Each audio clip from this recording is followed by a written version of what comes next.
কবি নজরুল ইসলামের একটা কথা ছিল কিংবা একটা লেখা এরকম ছিল, আমি জানি চিরজীবন আমাকে কাটতে হবে, কারণ আমি যে তোমাকে চেয়েছি।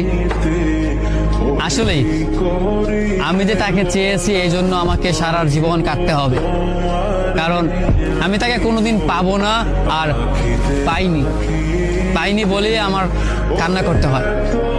তাকে আমি প্রচন্ড ভালোবাসি বলেই আমার কান্নাটা আসে, তাকে আমি আমার করে পাইনি বলেই আমার কষ্টটা হয়। কবি নজরুল ইসলামের লেখাটা খুব দারুণ ছিল। আসলেই তাকে পাইনি বলে আমাকে সারা জীবন কান্না করতে হবে।